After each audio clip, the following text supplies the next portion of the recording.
Respected teachers, my senior and junior colleagues, and their intern doctors, Assalamu alaikum. I'm Dr. Sadia Rubana Nila, Registered Department of Dermatology and Venereology. On behalf of the department, welcome you all to today's weekly clinical seminar. Today, our topic is skin changes and diseases in pregnancy. Today's session will be chaired by Professor Dr. Sheila Sen Madam, Professor and Head of the Department of OPG, and co-chairperson Dr. Nahida Islam Madam, Associate Professor and Head of the Department of Dermatology and Venereology. Today, our presenter is Dr. Shusti Sarkar, Assistant Professor of Department of Dermatology and Venereology. Now, I may request chairperson and co-chairperson to come on the dais and conduct the rest of this session.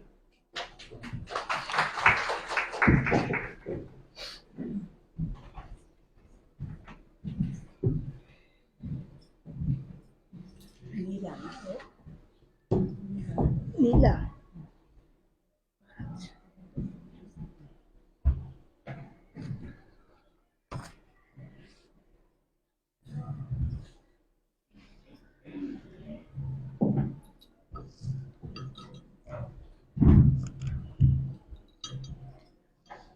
respected my colleagues, senior and junior colleagues, my intern doctors, I welcome you to today's session on pregnancy change during skin change in pregnancy during pregnancy and some skin diseases. Today's session,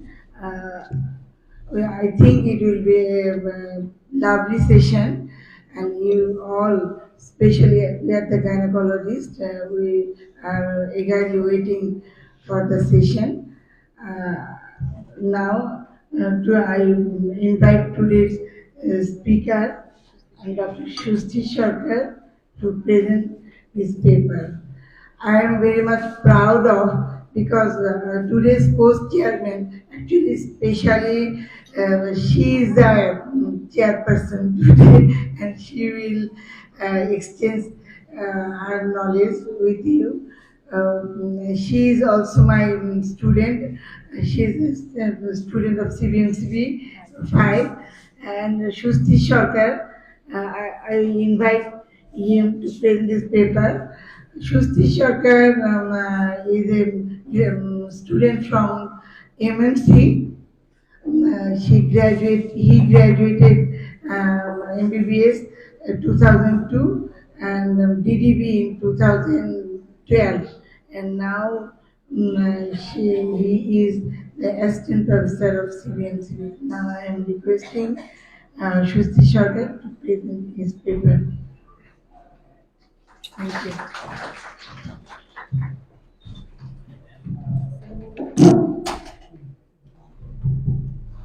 Honorable Chairperson, Honorable Co-Chairperson, my respected teachers, my beloved colleagues and beloved junior doctors. Good morning. With kind permission of Chairperson, I would like to start my presentation. Skin changes and diseases in pregnancy. Introduction. Pregnancy is a physiological condition. It is characterized by altered endocrine, metabolic, and immunological changes. This dramatic alteration results in multiple cutaneous change, both physiologic and pathologic.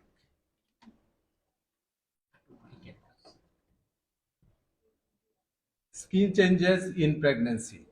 Physiological changes associated with pregnancy. Pre-existing dermatosis affected by pregnancy. Dermatosis specific to pregnancy. Physiological changes. Hormonal changes, pigmentation, vascular changes, structural changes, hair changes and nail changes.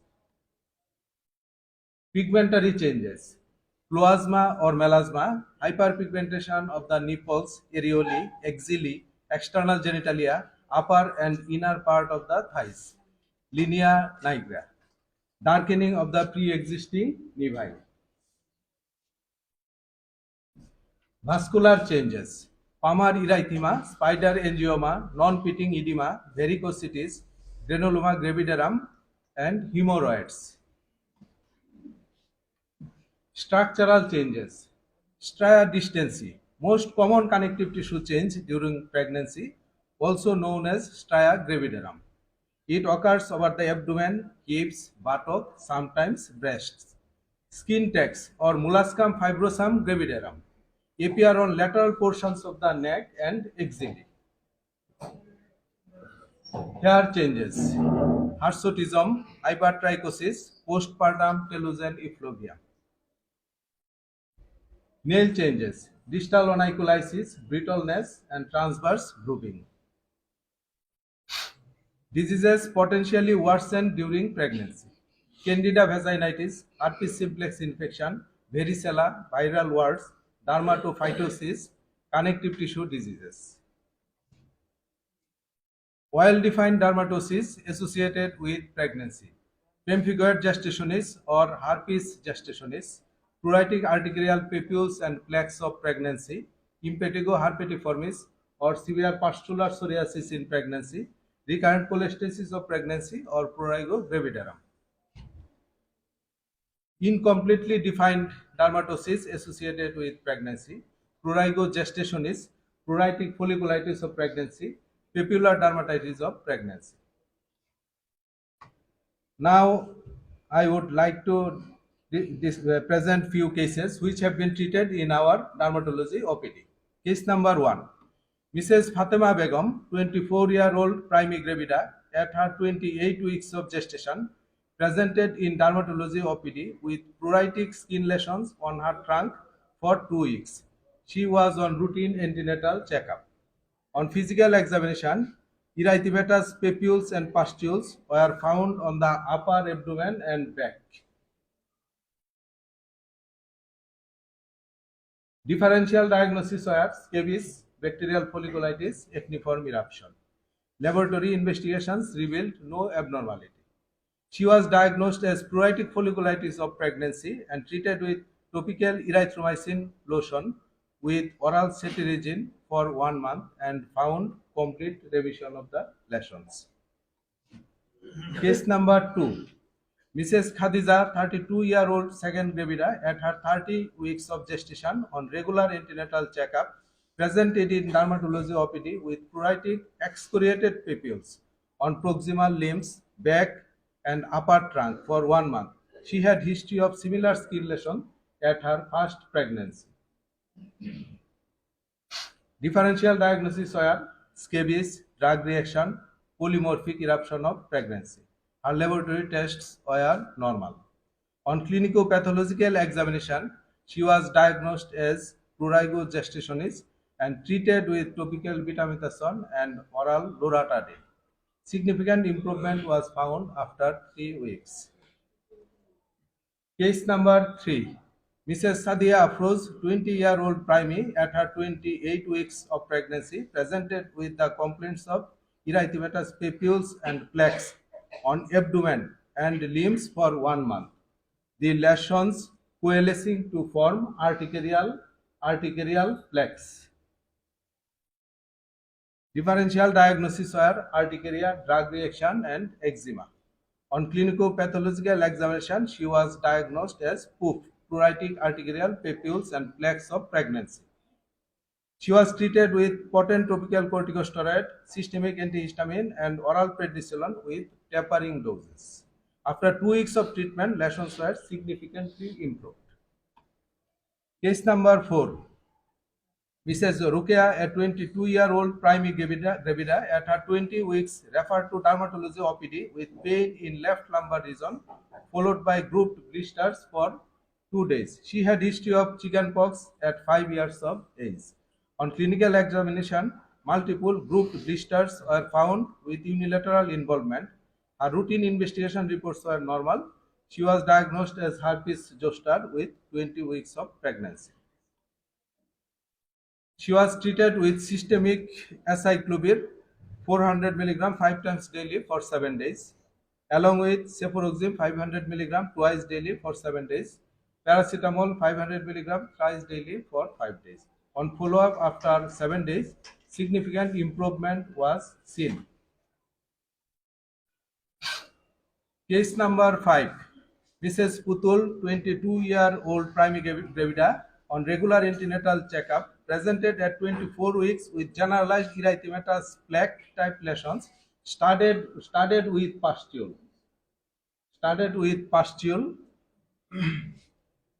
along the margin for 5 days with fever for 2 days. She was previously diagnosed as a case of psoriasis for 2 years and was on remission phase. On investigation, total number of WBC was increased.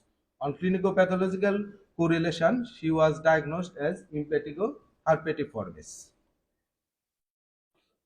Treatment: prednisolone 40 mg, tapering doses for 3 weeks, cefuroxime 500 mg twice daily for 10 days, and paracetamol 500 mg thrice daily SOS. On follow-up after 1 week, her general condition was improved and there was no fever and pustular flare. She was also advised for regular antenatal checkup. Case number 6. Mrs. Humaira, 28-year-old, para 3+0, came at her postpartum period with arterial plaques and papules with severe itching around the umbilicus and extremities. Lesions started during her second trimester with blisters within arterial plaques. She had been treated with systemic steroids. She had history of similar lesions at her second pregnancy, with which subsided few weeks after delivery. She was advised for incisional skin biopsy for histopathological examination. On clinicopathological background, she was diagnosed pemphigoid gestationis. She was treated with oral prednisolone 40 mg per day in tapering doses, along with antihistamine and topical steroids. Case number 7. Mrs. Saleha, 28-year-old, second gravida, at her 32 week of gestation, presented with hyperpigmentation on her face for last 2 months. Physical examination revealed multiple hyperpigmented patches on her both malar areas, forehead and lips. Her past history was not contributory. She had no history of taking OCP and no history of frequent sun exposure. She was diagnosed as plasma with 32 weeks of pregnancy. Treatment, explanation and reassurance: regular use of sunscreen, at least sun protection factor 30 plus, SPF 30 plus at daytime, azelaic acid cream 20% twice daily. Case number 8. A 32-year-old female with history of diffuse hair loss on scalp. She has 4 months old baby and first noticed increased hair loss about 2 months after giving birth. She had no history of itching or any other skin diseases on her scalp. She had no history of taking any specific drugs. Her hemoglobin percentage, serum ferritin, and thyroid status are normal. From history and clinical evaluation, she was diagnosed as postpartum telogen effluvium. Treatment given, explanation and reassurance: no specific therapy is required. Advised to eat a balanced diet. Case number 9. Mrs. Honofa, 30-year-old multigravida, at her 32 weeks pregnancy, presented with multiple circular itchy lesions on trunk and limbs. Her symptoms were severe enough to affect her daily activities. She was on routine antenatal checkup. On physical examination, lesions were circumscribed, hyperpigmented patches with elevated margin, along with central clearing and slightly scaly. Her investigation reports were normal. On clinical examination, she was diagnosed as extensive tinea corporis with 32 weeks of pregnancy. Treatment: tablet terbinafine 250 mg once daily for 4 weeks, tablet cetirizine 10 mg once daily for 4 weeks, terbinafine cream locally twice daily for 2 months. Case number 10. Mrs. Sharmin Akhtar, 30-year-old, during third trimester of her second pregnancy, presented with widespread papules with itching. She had history of similar lesions during her first pregnancy and resolved after delivery. She was on regular antenatal checkup. On examination, lesions were distributed on trunk, extremities, which were erythematous papule, surmounted by central crust. Routine investigations revealed no abnormality. She was advised for 24 hours urinary chorionic gonadotropin. On clinical correlation, she was diagnosed as papular dermatitis of pregnancy. She was treated with oral prednisolone on tapering doses along with antihistamines.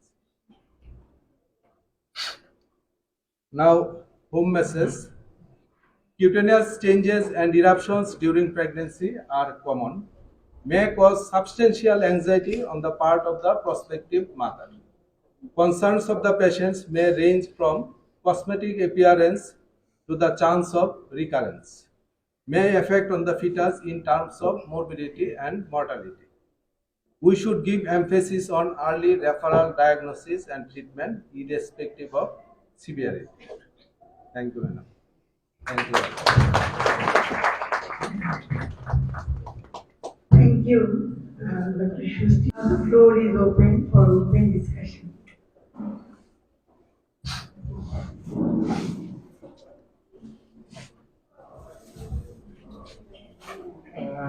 First, I'd like to thank the Dermatology Department for presenting various scenario of different cases related with pregnancy. My question is to Dr. Shusti Sarkar. We have seen the maximum patients you treated with prednisolone or steroids during second trimester or third trimester of pregnancy. But what will you will do if the patient comes with the same problem in the first trimester? Thank you sir. এখানে আমাদের যে maximum প্রবলেমগুলো হচ্ছে এটা hormonal কারণে এবং oestrogen and progesterone. প্রেগন্যান্সিতে দেখা যাচ্ছে যে ইস্ট্রোজেন এবং প্রজেস্টেরনটা বাড়তে থাকে এবং এটা ফার্স্ট ট্রাইমেস্টার এবং সেকেন্ড ট্রাইমেস্টার পর্যন্ত বাড়ে এবং থার্ড ট্রাইমেস্টারে গিয়ে এটা প্লাটু হয়ে যায়, থার্ড ট্রাইমেস্টারে আর বাড়ে না। এবং এই হরমোনাল কারণে দেখা যায় যে ম্যাক্সিমাম মানে রাইজটা হয় গিয়ে সেকেন্ড ট্রাইমেস্টার, ফার্স্ট ট্রাইমেস্টার থেকে শুরু হয় এবং সেকেন্ড ট্রাইমেস্টারের পরে আর এটা পারে না, পরে এটা প্লাটু হয়ে যায়। এই জন্য দেখা যায় ম্যাক্সিমাম চেঞ্জগুলোই আসে সেকেন্ড ট্রাইমেস্টারে এবং থার্ড ট্রাইমেস্টারে, কারণ ফার্স্ট ট্রাইমেস্টারে হরমোনাল রাইজটা এত বেশি হয় না, কারণ আস্তে আস্তে gradually maximum disease. Yes sir. But if the patients develop in first trimester, you will use prednisolone? Prednisolone safe. Prednisolone safe in pregnancy, but maximum pregnancy eruption comes on second or third trimester. My second question is, how you differentiate between the plasma and melasma?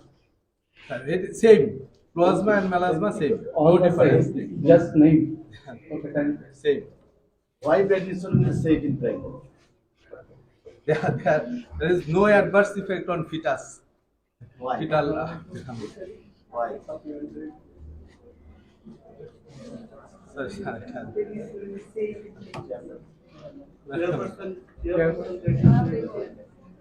ধন্যবাদ sir.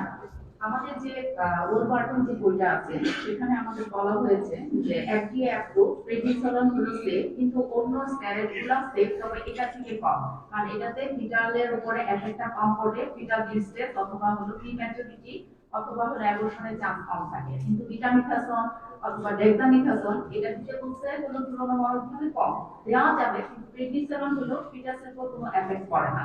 এই জন্য আমাদের FDA approve অনুযায়ী আমরা প্রেডনিসোলনকে choice করি। Thank you sir. Supplement? Yes sir. Actually,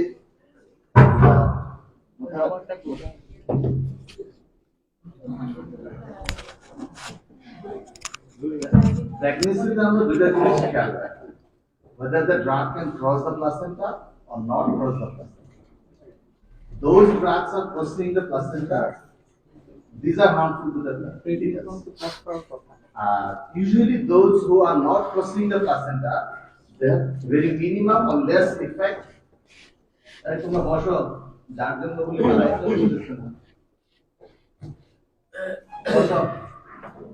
So, prednisolone has got minimum capability to cross placenta.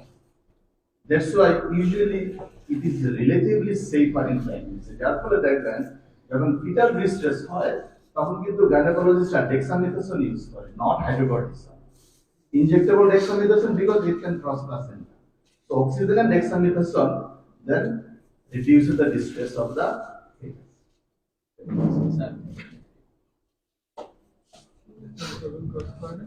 For a fetal distress. Thank you, Department of Dermatology, for excellent presentation. আমার প্রশ্নটা হচ্ছে, আপনি বললেন যে most of the diseases occur due to hormonal changes. তো এই hormonal change তো each and every প্রত্যেক প্রেগন্যান্ট লেডির হয়, আর স্কিন চেঞ্জ প্রত্যেকের হয় না কেন?